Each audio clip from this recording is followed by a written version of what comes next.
মানে বাংলাদেশের হিন্দু সংগঠনগুলো এমন জানেন যে ভাত দেওয়ার মুরুত নাই কিল মারার গোসাই। কুয়েটের দুই মেধাবী হিন্দু শিক্ষার্থী অর্ণব দত্ত এবং শান্ত দেবের আকস্মিক প্রয়াণে আমরা সবাই শোকাহত এবং আমরা ঈশ্বরের প্রতি প্রার্থনা করি তিনি যেন তাদের এই শোকসন্তপ্ত পরিবারের প্রতি সুখ শৈবার সমর্থন দান করে এবং আমরা তাদের এই বিদেহী আত্মার শান্তি কামনা করছি, তাদের আত্মার সদ্গতি কামনা করছি। ওম শান্তি ওম দিব্যান লোকান স্বগচ্ছতু। 15 দিন আগে আরেকজন হিন্দু শিক্ষার্থী অর্ণব সাহা সে একই পুকুরে একই কায়দায় নিহত হন। পরপর 3টা মৃত্যুর ঘটনা, ধরেন সেখানে আপনি ধর্ম আনলেন না, যদি শিক্ষার্থীও নিহত হয় সেটা তদন্তের একটা বিষয় আসে, মানুষ এটা কাকতালীয় নাকি উদ্দেশ্য প্রণোদিত, মানুষ এটা নিয়ে ডাউট প্রকাশ করতেই পারে। এবং শান্তদেবের পরিবারের সাথে পরিচিত সূত্র স্বার্থে অথবা আমরা যে শান্তদেবের বাবার স্টেটমেন্ট, তার মামার স্টেটমেন্ট এবং তার যে বড় ভাই আমাদের দাদার স্টেটমেন্টে আমরা দেখতে পাই যে শান্তদেব কিন্তু ভালো সাঁতার পারত। একজন সাঁতার পারা মানুষ যখন পুকুরে ডুবা মারা যায় তার সাথে আরেকজন বন্ধু মারা যায় এবং 15 দিন আগে একই পুকুরে একই কাদা আরেকজন শিক্ষার্থী মারা যায়, সেই ব্যাপারটা অবশ্যই কারো কাছে কাকতালীয় মনে না হতে পারে। তো বাংলাদেশের আমাদের এক হিন্দু অ্যাক্টিভিস্ট দিদি তিনি এই ব্যাপারটা পোস্ট করছে যেন সঠিক তদন্ত করা হয়, সেটা শান্তদেব অর্ণব দত্তের পরিবারও তদন্ত চাইতেছে। এখন এই ব্যাপারটা যখন বিশ্ববিদ্যালয় প্রশাসন বা আইন প্রয়োগকারী সংস্থা তদন্ত করবে তখন ব্যাপারটা বোঝা যাবে এবং এটা নিয়ে এই পূজা উদযাপন পরিষদ চুয়েট কর্তৃপক্ষ খুব ক্ষুণ্ণ হয়েছে যে কেন একজন হিন্দু অ্যাক্টিভিস্ট এটা নিয়ে প্রকাশ করবে। দেখেন সেই দিদি কিন্তু তার পোস্টে কোনো উস্কানিমূলক কথাবার্তা বলে নাই, তিনি বলছে ব্যাপারটা কি কাকতালীয় কি না এটা নিয়ে যেন তদন্ত করা হয়। এই ব্যাপারটা কি দোষের? মানে বাংলাদেশের হিন্দু সংগঠনগুলো এমন জানেন যে ভাত দেওয়ার মুরুত নাই কিল মারার গোসাই।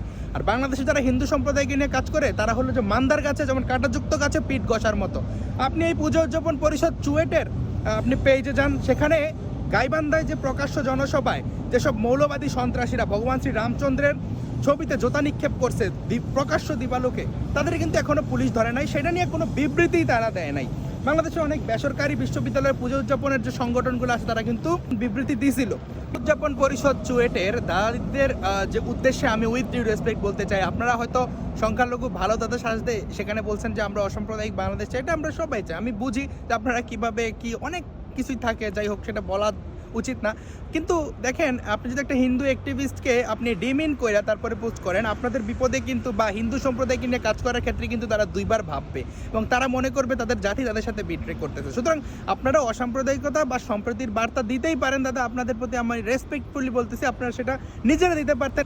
এখানে কোনো হিন্দু অ্যাক্টিভিস্টকে ডিমিন করে দেওয়ার আমি কোনো এখানে বাস্তবিকতা দেখি না। এবং আমরা একই সাথে হতাশ যখন আপনাদের পেজে গেলাম, সেখানে দেখলাম যে গাইবান্ধায় যে প্রকাশ্য দিবালোকে যে মৌলবাদী সন্ত্রাসীরা ভগবান শ্রী রামচন্দ্রের ছবিতে জোতা নিক্ষেপ করলো, সেটা নিয়ে আপনাদের কোনো বিবৃতি নাই, কোনো প্রতিবাদ প্রোটেস্ট কিছুই দেখলাম না।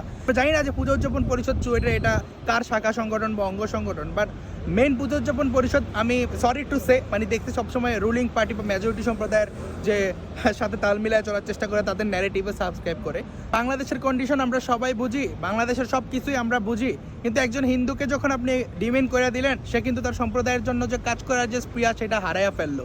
এবং আমরা চাইবো যে আপনারা যে বাংলাদেশের যে চিরাচরিত অ্যাক্টিভিস্টদের যে পপুলিজমের যে রাজনীতি, সেই পপুলিস্ট রাজনীতি থেকে আপনারা বের হয়ে আইসা তারপর হিন্দু সম্প্রদায়ের স্বার্থে চুয়েটের যে সনাতন শিক্ষার্থীদের স্বার্থে কাজ করবেন। সো ধন্যবাদ সবাইকে। ভিডিও ভালো লাগলে লাইক কমেন্ট শেয়ার করে পাশে থাকতে পারেন। ব্যাপারটাকে অন্যভাবে দেখবেন না, আপনাদের জাস্ট একজন শুভাকাঙ্ক্ষী হিসেবে আমি ব্যাপারগুলো তুলে ধরার চেষ্টা করছি। দেখা হবে পরের ভিডিওতে।